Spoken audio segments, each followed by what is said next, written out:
But this is Monday Morning Moccasins. No, it's not. It's Mini Mocs, baby.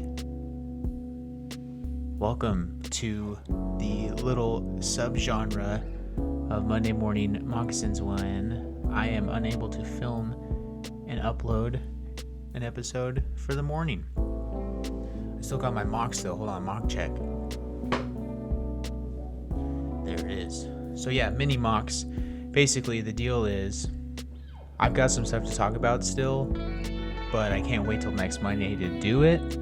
So, the birth of Mini Mocs.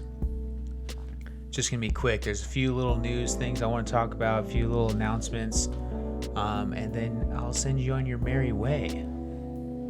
So, good evening. We're not drinking coffee. We're drinking water. This episode of Mini Mocs is not sponsored by water. Anyways, we just got back from a trip to the Bay. My girlfriend and I, we went over to, we stopped in like Berkeley and Oakland and spent most of Saturday there. And then we took the BART into San Francisco and we spent Saturday night and Sunday night there.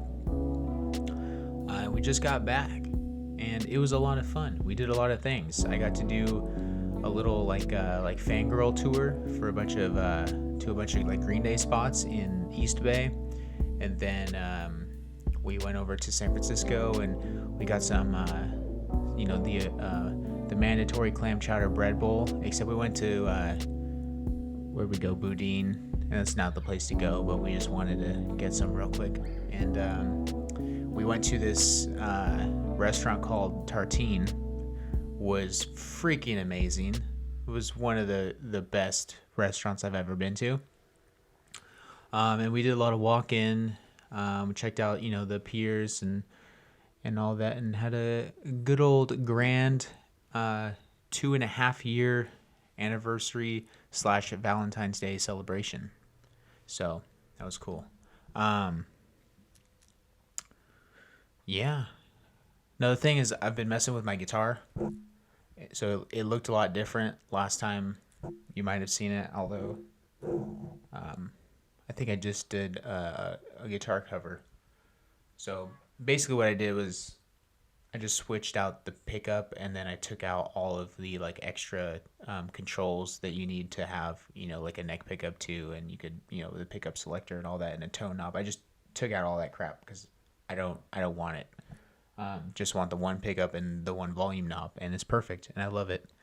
Sounds amazing. So I've been doing that. Been messing with that. I don't know if I'm allowed to talk about this, but I'm gonna talk about it anyway because I don't see it being that big of a deal if I do talk about it. But I was asked to help out with the Sac State drumline this coming fall, and I agreed to it, and I think that'll be fun. So I get to teach drums again. So that's going to be exciting. Hopefully, we can do the whole like in-person and actual field, production stuff. So I'll be able to get some videos of them and do what my buddy Zach Watson is doing on YouTube, where he's filming all of his high schools and what Atlantic Quest is doing, which is the perfect segue into my announcement that Zach Watson is going to be the very first guest on Monday Morning Moccasins. Isn't that exciting? So the deal is we're going to be talking about some things, and we also want to be talking about some things that you want to hear us talk about. So in the comment section of this video, leave a comment for Zach. For Zach only or for Zach and I, doesn't matter. Leave something for Zach that we can talk about when we do his interview on the podcast. I'll also be doing a little Instagram post probably. So there are multiple ways to get your questions across to Zach. So the very next Monday Morning Moccasins, proper episode you'll see will be with Zach Watson. So that's pretty cool. The first guest it's gonna be a lot of fun. I'm excited. What else? Okay, I guess we can go on. I don't really have anything else for that. So we're going to the news.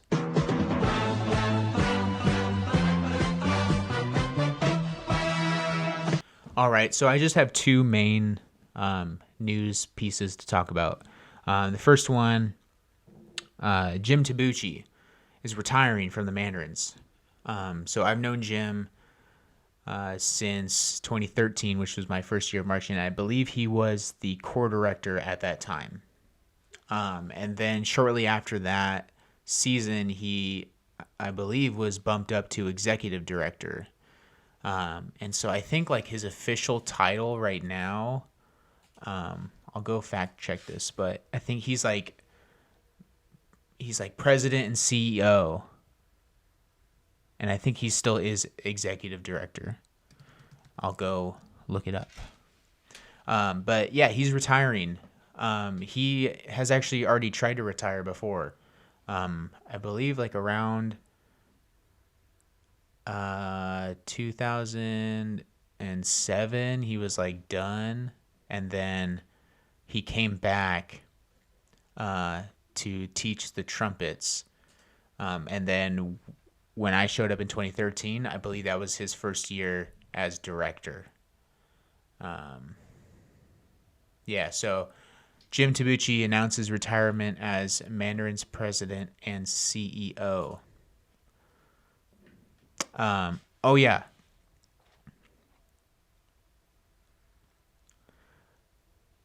Come on, load. Dude, okay, this is perfect time to talk about this.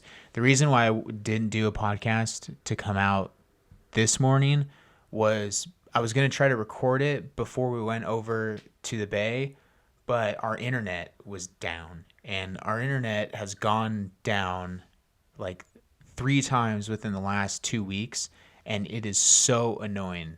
Davis Xfinity Wi-Fi is the absolute worst. It is so garbage. It always is garbage, and this page took so long to load.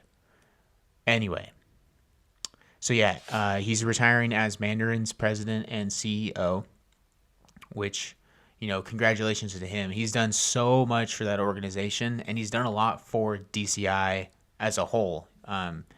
He was on the board of directors, and a lot of things have happened in DCI because of him.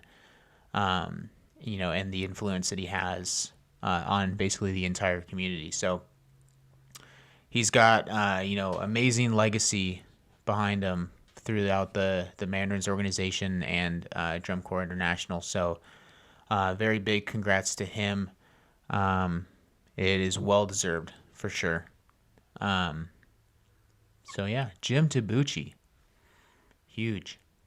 I'm not kissing up because, you know, he's writing my letter of recommendation for a scholarship. But, you know, not kissing up. Next piece of news, the Dark Sky percussion trailer was broken into, and some equipment was stolen that isn't insured. So they have set up a GoFundMe to help basically replace that equipment. That link is going to be in the video description. Please go help them out. Everyone at Dark Sky, you know, everyone knows I marched there for a couple of years, and this is, you know, not something that really anyone in the activity ever deserves, but it sucks that it happened to Dark Sky. I personally know all of them, and just kind of extremely unfortunate and you know, pretty much heartbreaking for them to have to go through something like that. So the link is in the description. If you got $1, help them out. They will really, really appreciate it. But man, I hate it when people break into trucks, you know, in drum corps and stuff. It's like, how low of a person, you know, like, those trucks are super easy to get into though. I wish there was a way that we could figure out a better security, you know, type of thing, because those things are just, you load up the truck and you close the doors and you put that little master lock on there. You just walk up, pop, open the doors. But it is what it is, I guess. But anyway, like I said, link is in the description. Please help them out. It'll be greatly appreciated. That's it for news. Just those two stories. It's rather boring these days in the drumcore world. But we will move right along now to Hall of Dame. Hall of Dame. Okay, so it's related to the trip I just took. Today's inductee to the Hall of Dame is this picture of me standing on stage at a venue in Berkeley called 924 Gilman Street. Now, the reason why this is such a big deal is because I have seen pictures of this place. I have watched videos of bands playing in this place. Some of my favorite bands have come out of this area, and this spot is like their main stomping grounds. Bands like Green Day, bands like AFI, Operation Ivy, Rancid. It's just like so many groups that I love have just been, born out of that club. And so it was one of the stops that I wanted to check out on our trip. So we parked, and we're walking up, and I'm just expecting like, okay, we'll see the front of it. The door's locked. There's been no shows there for a year because of this pandemic. And so the doors are locked up, and I was just expecting to take a picture out front and just kind of look at it and be like, yep, this is it. Here it is. Well, we're walking up, and the side door is open, and there's these guys like taking chairs out of the club. And I'm like, whoa, okay. So I like poke my head around. I'm like, I'm just kind of like looking, and one guy comes out, and I'm wearing my Green Day shirt, and he sees my Green Day shirt, and he goes, yep, this is it. And I go, this is it. And then I just was like, can I go inside? And he let my girlfriend and I go in, and we stood, on the floor and where, the crowd is. We looked around, we checked out, all the things, and we saw, we were able to pick out a few little like Green Day specific things, like the Sweet Children tag up on the beam, which is their original band name. And then just a few things that people have written about Green Day. So the story behind them is once in '94, when they signed to a major record label, everyone in that community hated them. That concert venue is basically run by the punk community in that area. There's no like owner. It's owned by the people. And so they have full total control of the bands that play there. And so once Green Day did that, they pretty much 86'd them from the club. And Green Day actually never played there again until a secret show they did in 2015. But that was also the last time they've played there.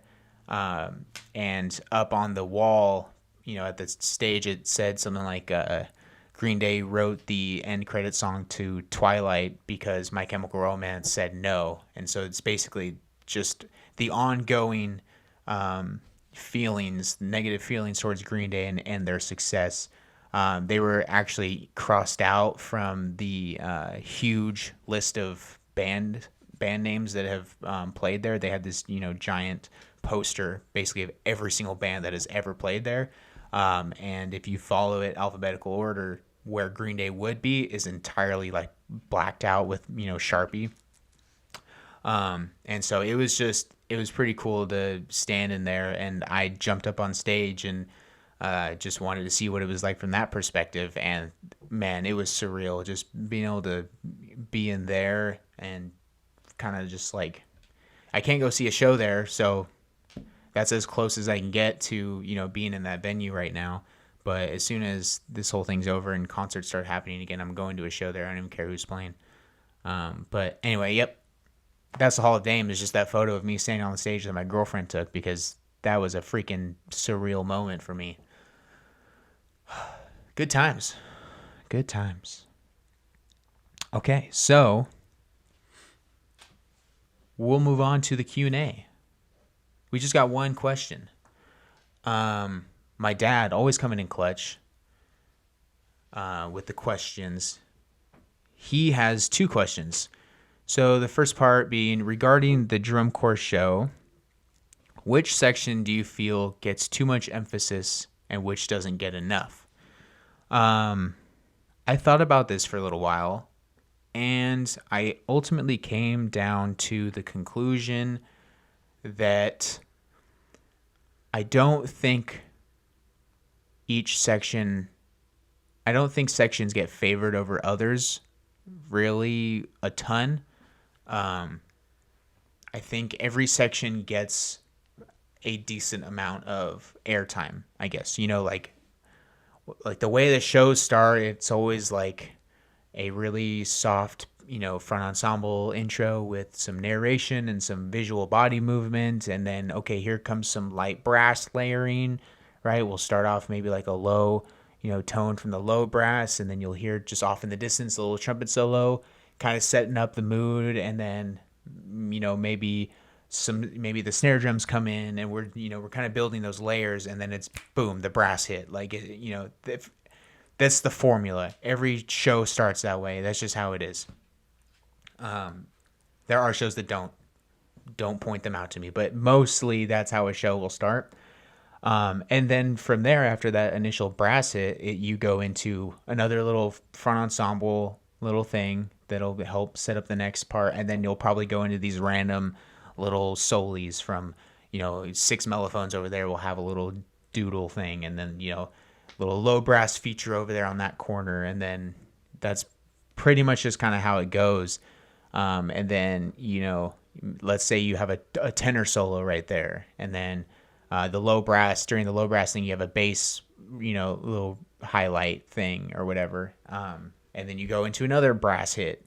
So I just think with the way the formula is with the shows, no one really gets favored anymore than other sections. However, what you do see is when shows sometimes get heavy in one section. So the best example, I think, would be a drum heavy show that would be more in tune with something that like the Blue Knights do. So the Blue Knights really have figured out a way to make these really amazing shows that are super entertaining, but they are so drum heavy. Like the drum book it's constant, really. And like the first thing that comes to mind is BK 2014 when they start off with those eighth notes and they have the jigadums, like that's how the show starts, and so while it's not like blaring drum solo for the entire show, it's the drums are always playing and they're always in there, and that's what I mean when I mean like drum heavy show. Not necessarily the drum line gets so much attention and the focus is always on them. They just play a lot, and they've used the drum music to help kind of push and move along the the show itself, and it's just that's their formula and that's what they use. And then like a non-drum heavy show, like I don't know, like let's say Crown, because Crown's brass, I'm only picking them because Crown's brass is amazing, and I just feel that in their shows the brass is going to be playing a lot more than the drums do, so it's more of like a brass heavy show. But I mean, like I said, no show really favors a section. You just have section heavier shows, and it's just the vehicle that they choose to help drive the show itself. For BK, it's the drums. The drums basically move that entire show. The next part of the question: do you think the visual aspect could play a bigger role in the overall performance as long as it doesn't take away from the music? I guess this is like a three-parter, or that was like part half and part second half of the two-part.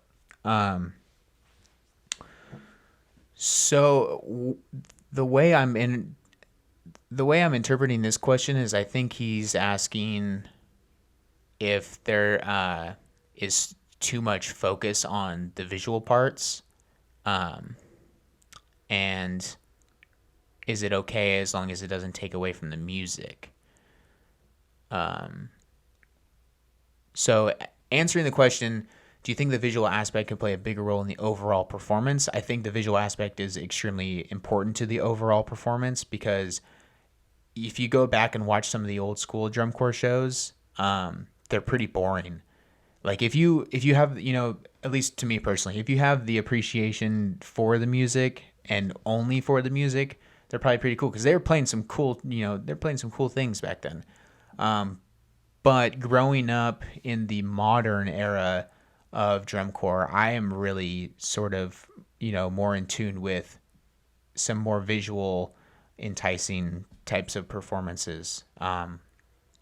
Like even going back to like Blue Coats 2010, like even though that's not like super modern drum corps, when you're going to be talking about like stuff that Blue Coats is doing now, but the way they started, or sorry, not 2010, 2011, the way they started on, the perimeters of the field, and they did like those Naruto runs in there, they were doing whatever. That, I think just that setup, rather than just starting in a block and then the drum major counts you off and then you start your show, like just like the visual package of a drum corps show has become so important just in the entertainment side of it, and just being a, an interesting drum corps show.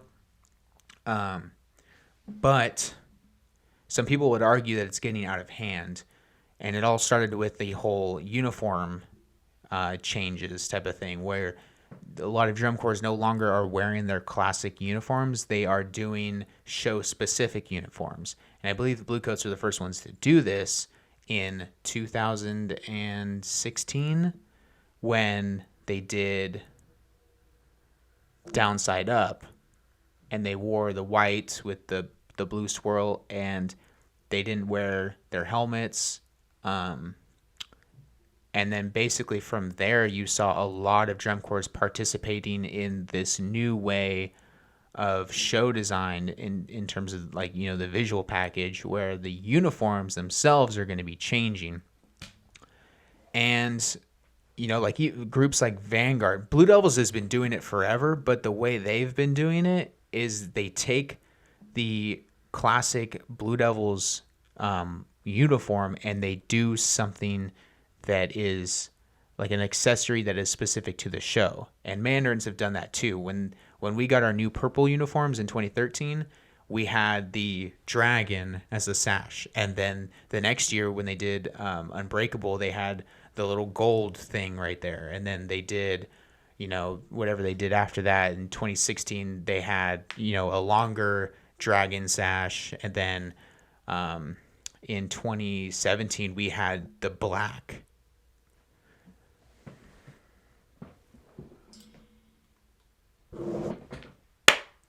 Sorry, camera stopped recording. But yeah, in 2017, we had the black sash because it was ink, and then 2018, we did the big jump that was a full uniform, change. And that's more in tune with what the Blue Coats did, because then in 2019, the Mandarins changed it again. So now the Mandarins are doing this WGI style of uniform. And groups like Madison Scouts did it. You had the cadets starting to do it.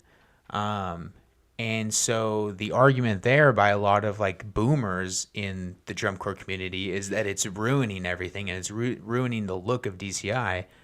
And they're saying that it's taking away from the music. And a lot of people are saying leave that to WGI. You in the winter, you go and do this thing with costumes and more visual style of performances, and that's not, DCI isn't a place for that. I think that's bullshit, quite frankly. I think groups should be allowed to do whatever the hell they want to do with their show. It doesn't matter. The only difference between WGI and DCI is that one happens in the summer and one happens in the winter. Really, that's all it is, because now you have things like WGI Wins where brass players can go play in WGI, Excuse me. So where the main differences used to be, DCI was a place for brass and percussion and color guard. WGI, you just had percussion, and then you had the color guard section, that was basically its own entity within WGI. Their finals week would happen a week before the percussion finals week would happen. Well, then you had drums, you had drum lines in WGI start to incorporate some color guard stuff into their WGI percussion thing, and then they got a visual score. They were part of the visual package. So there's no like real rule when you have each circuit, and like each group gets their own like visual score. If you're going to do something that's going to help that score and then help you win, like that should totally be allowed. But, as long as it doesn't take away from the music. And I mean, really, that's an extremely subjective feeling, because what takes away from the music and what doesn't, like, do you want your 9-guy snare line to stand in a straight line and just ram a bunch of notes staring up at the judge's box and then just be done and turn around and go? Or do you want them to have body movement and things and split parts and do, like just sort of like what does and what doesn't take away from the music? What snare solo would you rather see? One that is just only strictly music and there's no emotion, or one that has some really cool beats into it, but they're also moving around and they have the body movement. So I just think like the visual aspect itself in DCI only is fine. Some people would say it's getting out of hand. They want the classic uniforms back. They don't want all of this kind of like froofy stuff. But I think it's just the way the activity is going. And when it's done right, like anything, when it's done right, it's pretty cool. And, when it's butchered and kind of like gimmicky, it's annoying. But you have that everywhere. You have gimmicks in WGI as well. It's not specific to DCI. And so that's my answer to that question, I guess. And then he also has a non-music question. He asks, what car, not a truck or SUV, would you want and why? I think I have like 3 cars. Let me just see if I'm going to fact check the name to one of them. So the first one being, hold on, what is it?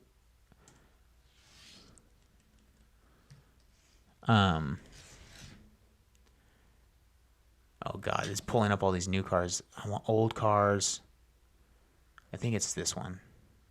Yeah, that's the one. Okay.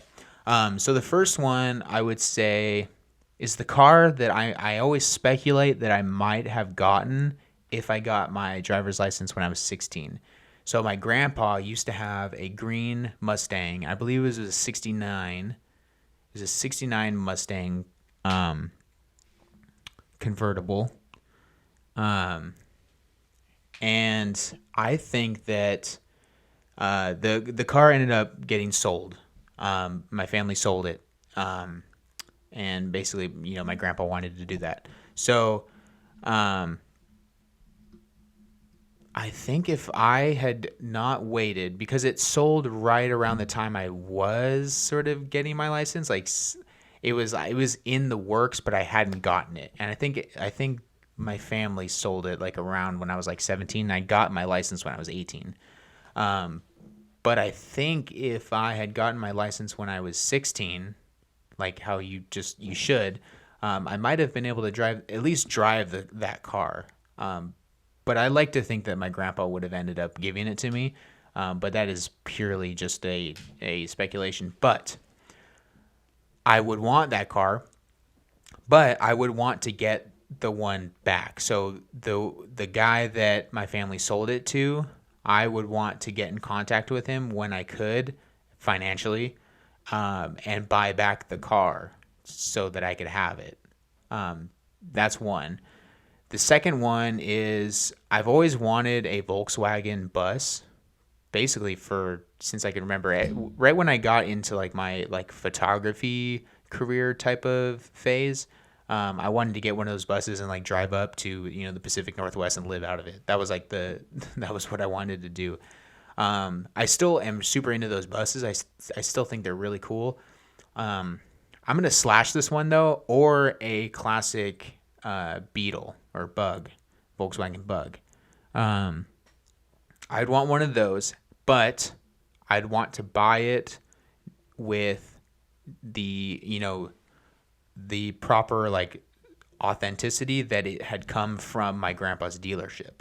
So there's a lot of like Volkswagen collectors in like the Ventura County area, and my grandpa had his Volkswagen Porsche dealership in Ventura. And a lot of people have vehicles that were purchased from my grandpa that they have basically collected. They've kept them really nice. They've restored them, if necessary and all that. I would want to buy either a bus or a bug from someone that can prove that that vehicle came out of my grandpa's dealership. I think that'd be sick. Because if I'm going to spend the money on an old vintage car like that, I'd want to have something a little bit more like sentimental to it, other than just having a really cool old car. If I can connect it back to my grandpa in some sort of way, that would be sick. So I just realized all three of these are about my grandpa. So the first is the Mustang that was my grandpa's that I'd want to buy back. The next one would be either a bug or a bus that came out of the Masterson Motors dealership. And the third one is going to be a Porsche 550 Spider, which is the car that he raced. He raced many cars, but this is one of them, and this is one of my favorite ones that he ever raced. And it's just a really cool, sleek, silver, car. And that's the one that he had, one of them that he had the 222 put on the side as his number, which is what I have sort of modeled my truck after. So I bought a silver truck, and it'll eventually turn into a race truck, like a pre-runner. I'll take that thing to the dunes. But it's going to have the same paint job. So right now I have like little 222 decals kind of on the back panel before, like on the back door before you hit the bed of the truck. I have little 222 decals on there because the inspiration is his Porsche 550 Spider that he raced. And I think that would be freaking a sick car to have with that paint job. I would get the 222 on it, and I would get I would look up pictures and find all the little things. I'm pretty sure he only had that on there. He might have had a Masterson Motors thing somewhere else on there, but I believe it was just the white oval with the black 222 on there. And so that's the third car that I would get. That's it. That's my answer. Cool. I think that just about does it. So yeah, like I said, Zach Watson is going to be on the next episode of Monday Morning Moccasins, and that's why I wanted to pump this thing out so I can announce that before it kind of got too late and irrelevant. So leave in the comments below any questions for Zach/Zach and I, or any comments for Zach, and he's going to be on for the very next episode. So I hope to see you there. That's going to be fun. He's psyched to do it. I'm psyched to do it. It's going to be good. So anyway, thanks for watching. Hopefully I don't have to do too many of these mini mocks, although it was pretty cool. I kind of liked it. Anyway, cue outro music.